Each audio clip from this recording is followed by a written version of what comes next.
अस्सलाम वालेकुम एवरीवन, आप देख रहे हैं CSS फोरम। जैसे कि मैंने आप लोगों से डिस्कस किया था कि आप लोग की जो रजिस्ट्रेशन है वो 30 अक्टूबर 2022 को स्टार्ट हो जाएगी। तो CSS 2023 की जो रजिस्ट्रेशन है ऑनलाइन वो स्टार्ट हो गई है। 14 नवंबर तक आप इसको जो है वो अप्लाई कर सकते हो। उसके बाद आप जो है वो 24 नवंबर तक जो है वो डॉक्यूमेंट भिजवा सकते हो। 15 जनवरी जो है उसमें आपके एडमिशन सर्टिफिकेट आ जाएंगे, जिसमें आपके सेंटर जो है वो आपको बता दिया जाएगा, आपका रोल नंबर बता दिया जाएगा, टेस्ट की जो डेट शीट है वो आपको बता दी जाएगी और साथ साथ आपकी जो भी सारी डिटेल्स हैं वहाँ शेयर कर दी जाएंगी। और जो एग्ज़ाम है वो 1 फरवरी 2023 को कंडक्ट होंगे।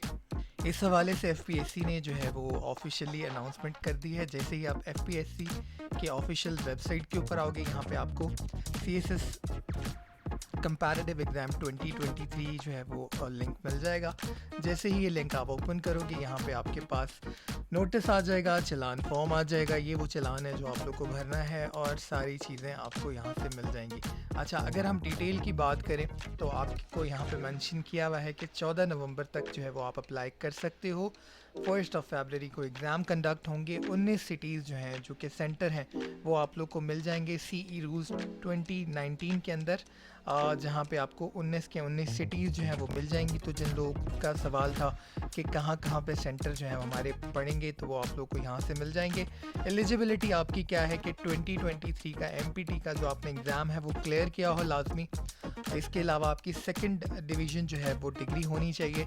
एज लिमिट आपकी 21 से 30 ईयर्स और 2 साल की जो आपको एज रिलैक्सेशन है उसके जो रूल्स हैं वो rule 6 of CSS comparative exam rules 2019 में आपको मिल जाएंगे। अच्छा जी, एज के हवाले से बहुत सारे लोगों का सवाल होता है। तो जो पॉलिसी है FPSC की वो है 31 दिसंबर 2022 को जो आपकी एज होगी वो आपकी एज काउंट होगी। ठीक है, तो अगर आप 31 दिसंबर तक जो है जो आपकी एज है वो आपकी जो है वो काउंट हो जाएगी। उसके बाद जो है वो प्रोसीजर के लिए आप 2200 का जो चालान है जो यहाँ से आपको मिलेगा, यहाँ से वो आप डाउनलोड करेंगे यहाँ से चालान फॉर्म, और इसको 2200 रुपये का चालान फॉर्म आप भर के जो है वो जमा करवा देंगे नेशनल बैंक में। यहाँ पे अकाउंट डिटेल दी हुई है। उसके बाद जो है सबमिट ऑनलाइन एप्लीकेशन, आप ऑनलाइन एप्लीकेशन यहाँ पे जमा करवाएंगे, उसमें सारी अपनी डिटेल्स देंगे और 24 नवंबर यहाँ पे जो है वो मेंशन की हुई है सारी चीज़ें। अच्छा, अब आ जाते हैं रिक्वायर्ड डॉक्यूमेंट के ऊपर। रिक्वायर्ड डॉक्यूमेंट का मैंने पहले भी आप लोगों को बताया था, लेकिन कुछ लोगों को कन्फ्यूजन थी, मैं फिर क्लियर कर देता हूँ। एक तो आपका जो ओरिजिनल ट्रेजरी रिसिप्ट है जो 2200 रुपये की है, उसकी एक जो रिसिप्ट है वो FPSC को भिजवानी होती है आपने, एक वो होगी। Attested copies of computerised national identity card जो आपका है CNIC अटेस्ट होगा आगे और पीछे दोनों साइड से। डिग्री आपकी जितनी भी डिग्रियां हैं जो आपकी मैट्रिक की है, इंटरमीडिएट की है और ग्रेजुएशन की है, जिसकी बेसिस के ऊपर आप अप्लाई कर रहे हो। अगर आपकी मास्टर्स की भी है तो अगर वो भी आप अटैच करना चाह रहे हो तो वो भी आप इसके साथ अटैच करोगे, और आपका डोमिसाइल सर्टिफिकेट होगा।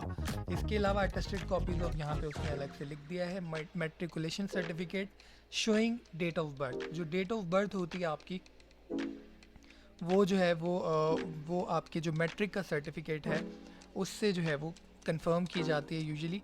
तो मैट्रिक का सर्टिफिकेट आपका और attested copy of intermediate certificate वो भी आपका, ये दोनों चीज़ें। फिर आपके जो मार्कशीट जिन लोगों की है वो एक्सेप्टेबल नहीं होगी। तो बहुत सारे लोग ये भी सवाल कर रहे थे कि हमारा जो डिग्री है हमारे पास वो नहीं है, जो ट्रांसक्रिप्ट है फाइनल, क्या हम उसके ऊपर अप्लाई कर सकते हैं? इसके ऊपर हम अप्लाई नहीं कर सकते। फिर आपकी 4 जो है वो तस्वीरें होंगी, अटेस्ट होंगी बैक साइड से, तो उस पर आप अपना और वालिद का नाम लिखोगे। ठीक है, अगर डिसेबिलिटी का है तो आप वो सर्टिफिकेट लगाओगे। अगर आप जो है वो आज़ाद कश्मीर के हो या जो भी उसका माइनॉरिटी का अगर सर्टिफिकेट है तो वो लगेगा। और गवर्नमेंट सर्वेंट हैं और आप जो है वो NOC आपने जो लेना है वो लगेगा इसके साथ। और इसके अलावा अगर आप एज क्लेम कर रहे हो तो उसका जो भी जिस बेसिस पे आप कर रहे हो तो वो सर्टिफिकेट लगेगा। तो ये तो हो गए रिक्वायर्ड डॉक्यूमेंट जो आपने 24 नवंबर तक वहाँ पे पहुँचाने हैं। इसके अलावा अगर हम तैयारी की बात करें अच्छा, तैयारी के हवाले से जो सबसे अहम बात है वो है कि आपने बहुत क्वालिटी का कंटेंट पढ़ना है, क्योंकि जो आप पढ़ रहे होते हो वही आपकी राइटिंग में नज़र आ रहा होता है, वही एक्सप्रेशंस, वही राइटिंग स्टाइल, वही वोकैबुलरी आपकी राइटिंग के अंदर नज़र आती है। तो अच्छा मटेरियल आपने पढ़ना है। मैं कोशिश करूँगा जो जो भी लेक्चर अपलोड करूँ बहुत छोटे करूँ, ताकि सिर्फ जस्ट उसके अंदर डिलीवर करूँ और सोर्सेस आपके साथ शेयर करूँ कि यहाँ से आप इन चीज़ों को पढ़ लें। तो काफ़ी हद तक आप लोगों के कॉन्सेप्ट क्लियर हो जाएंगे। बाकी मेरे हिसाब से जो फेलियर की सबसे बड़ी वजह है वो सुस्ती काहली नहीं है, वो जो कंटेंट आप पढ़ रहे होते हैं उसका मेयारी ना होना है। इसलिए आपने बहुत सोच समझ के चीज़ें उठानी है पढ़ने के लिए, और साथ साथ आपने पेपर सॉल्व करना बिल्कुल नहीं भूलना, क्योंकि जो सवाल की कंस्ट्रक्शन होती है ना, आपने जवाब भी उसी पैराए में देना होता है। जो वो आपसे पूछ रहा है, आपको दुनिया जहान की सारी बातें पता होंगी, लेकिन जो वो पूछ रहा है अगर आपने उसका जवाब नहीं दिया तो आप मार्क्स जो है वो सिक्योर नहीं कर पाओगे। तो साथ साथ आपने प्रैक्टिस करनी है कि सवालों को डीकंस्ट्रक्ट किस तरह से करना है, उनको किस तरह से कितने आपने पार्ट्स में डिवाइड करना है, क्या क्या चीज़ें वो आपसे पूछ रहा है, डीकंस्ट्रक्ट करते हुए आपने अपने आंसर्स की प्रैक्टिस करनी है, ज़्यादा से ज़्यादा पास्ट पेपर को सॉल्व करना है। अब अगर हम बात करें प्रिपरेशन की, तो करंट अफेयर के कुछ लेक्चर आपको मेरे चैनल पे मिल जाएंगे, करंट अफेयर के मिल जाएंगे, जनरल साइंस एंड एबिलिटी के मिल जाएंगे, और फिर जो है वो आपको सोशियोलॉजी के कुछ लेक्चर मिल जाएंगे। और अब मैं जो है वो बाकी कुछ सब्जेक्ट्स की भी जो वीडियोस हैं वो अपलोड करने वाला हूँ। बहुत छोटे छोटे लेक्चर मैं अपलोड करूँगा ताकि जस्ट आप लोगों को मिल जाए, और उसके बाद आप किसी अथेंटिक ऑथर को पढ़ें, जो कि मैं बुक्स भी शेयर करूँगा आप लोग के साथ कि किन ऑथर्स को आप पढ़ें। जो मेरा पर्सनल एक्सपीरियंस रहा वो आप लोग के साथ ज़रूर शेयर करूँगा। ऐसे राइटिंग के हवाले से मेरा एक जो ज़ाती तजुर्बा रहा है, क्योंकि मैंने जब ऐसे राइटिंग का पेपर अटैम्प्ट किया तो उसमें कुछ थोड़ी बहुत माइनर ग्रामेटिकल मिस्टेक्स भी थी। उसके बावजूद मेरे ऐसे का प्लॉट जो था वो इतना कॉम्प्रिहेंसिव था कि आई सिक्योर्ड 42 मार्क्स। तो मुझे ये लगता है कि ऐसे में जो सबसे ज़्यादा इंपॉर्टेंट चीज़ होती है वो होती है आपकी अंडरस्टैंडिंग। अगर आप टॉपिक को अंडरस्टैंड नहीं करते हो तो 2021 के अंदर 5500 स्टूडेंट्स को 0 मार्क्स भी मिले थे, क्योंकि वो टॉपिक को ठीक से समझ ही नहीं पाए थे। तो सबसे ज़्यादा इंपॉर्टेंट होती है किसी टॉपिक की अंडरस्टैंडिंग, उसके बाद आप किस तरह से उसको प्लॉट करते हो, किस तरह से अपने आइडियाज़ को एक्सप्रेस करते हो, कितने ज़्यादा उनमें जो आप फैक्ट्स एंड फिगर्स डालते हो और कितने रेलेवेंट डालते हो। तो ये सारी चीज़ें मैं शेयर करूँगा कि आप कहाँ से आपको मिल जाएंगी, क्योंकि जो मेरे लेक्चर्स हैं उसके अंदर भी आपको ये चीज़ें मिल जाएंगी। इसके अलावा भी अब मैं कोशिश करूँगा कि जो सोर्सेज हैं वो आप लोग के साथ शेयर करूँ, ताकि आप जो है वो जो रीसेंट डाटा है वो अपना ख़ुद कलेक्ट करना शुरू कर दो।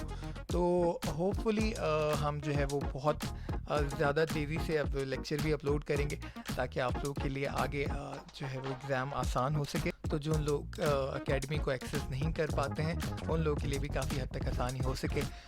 होपफुली वीडियो आप लोग के लिए फ़ायदेमंद होगी। वीडियो पसंद आए लाइक एंड शेयर कीजिएगा, चैनल को सब्सक्राइब कीजिएगा। Thank you so much. और अगर आप मुझसे कुछ चाहते हैं, किसी पर्टिकुलर सब्जेक्ट पे वीडियोस चाहते हैं, या फिर किसी भी हवाले से कोई क्वेरी है आपकी, तो आप मुझे CSS forum 121@gmail.com पे ईमेल कर सकते हैं। Thank you so much. अल्लाह हाफ़िज़।